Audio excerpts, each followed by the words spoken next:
योगी नहीं युग पुरुष हैं। बाबा का बुलडोजर है सब पर भारी। अजय सिंह विष्ट से योगी आदित्यनाथ बनने का कैसा रहा सफर। सीएम योगी आदित्यनाथ का सफर मठ से लेकर संसद के गलियारे से होते हुए सबसे बड़े सूबे के मुखिया तक कुछ ज्यादा आसान नहीं रहा। बहुत लोगों को लगता है कि बाबा को सब कुछ थाली में सजा हुआ मिला, लेकिन ऐसा कुछ भी नहीं है। वे कोई चांदी की चम्मच लेकर पैदा नहीं हुए थे। ये जो कुछ भी उन्होंने हासिल किया है उसके पीछे एक लंबी साधना है। उन्होंने अपने आप को आग में तपाकर कुंदन बनाया है। जब कोई इतना कुछ कर लेता है तब जाकर बनता है बाबा योगी आदित्यनाथ। 5 जून 1972 एक मामूली सी तारीख ही लग रही थी सबको। लगनी भी चाहिए, क्योंकि किसी को भी नहीं पता था कि उस दिन एक दिव्य बालक का आगमन होने वाला है। देवों की भूमि कही जाने वाले उत्तराखंड पौड़ी गढ़वाल के एक छोटे से गांव पंचुर में एक सामान्य से क्षत्रिय परिवार में अवतरित हुए आनंद सिंह और सावित्री देवी की खुशी का ठिकाना नहीं रहा जब उनके घर एक तेजस्वी बालक का जन्म हुआ।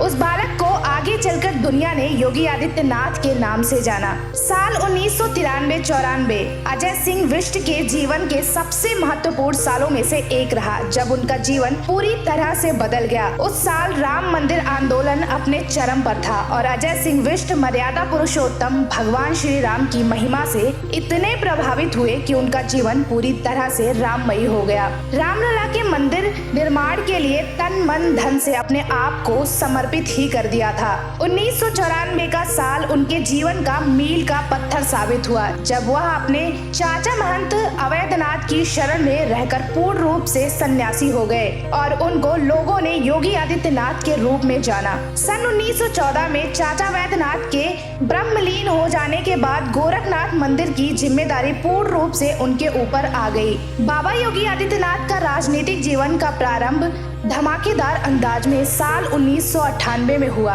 महज 26 साल की उम्र में पहली बार लोकसभा का चुनाव लड़ा और जीता भी। 1998 से लेकर 2014 तक लगातार गोरखपुर से सांसद रहे और 19 फरवरी 2014 को भारत के सबसे बड़े सूबे का मुखिया बनाया। तब से लेकर अभी तक यूपी के लोगों की तन मन धन से सेवा कर रहे हैं। योगी आदित्यनाथ की सरकार में सबसे ज्यादा हलकान और परेशान वो लोग हैं जो कानून और संविधान में विश्वास नहीं रखते।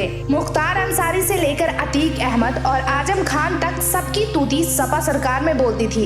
इस बात का अंदाजा इसी बात से लगाया जा सकता है कि जब यूपी की पुलिस आजम खान की भैंस ढूंढने में लगी रहती थी, आज बाबा की सरकार में यूपी पुलिस से भू माफिया और बदमाश भी खौफ खाते हैं। बाबा का बुलडोजर भू माफियाओं द्वारा अवैध रूप से कब्जाई गई भूमि पर लगातार चल रहा है। उनकी अवैध जमीन पर गरीबों का आशियाना बनाने का काम बाबा की सरकार ने ही किया है। योगी की सरकार में सूबे की बेटियां अपने आप को सुरक्षित महसूस करती हैं। नहीं तो पहले की सरकारों में बेटियों और बहनों को उनके परिवार वाले कहते थे कि सूरज ढलने से पहले घर आ जाना। उनको डर लगा रहता था कि उनकी बहन और बेटियों के साथ कुछ अनहोनी ना हो जाए। लेकिन आज फिजा बदल गई है। आज यूपी में लड़कियां बेखौफ होकर अपने सपनों को साकार करने में लगी हुई हैं। योगी मोदी की डबल इंजन की सरकार में यूपी लगातार विकास के पथ पर अग्रसर है। योगी आदित्यनाथ की सरकार में यूपी में एक्सप्रेस वे और हाईवे का लगातार निर्माण हो रहा है।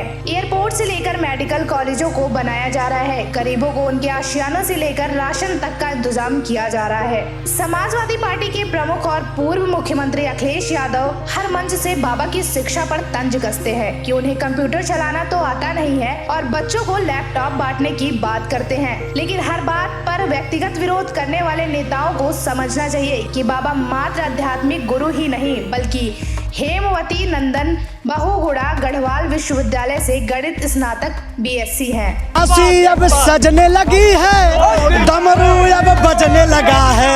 डमरू जब बज जाएगा सोच नजारा क्या होगा। जो राम को लाए हैं हम उनको लाएंगे, यूपी में फिर से हम भगवान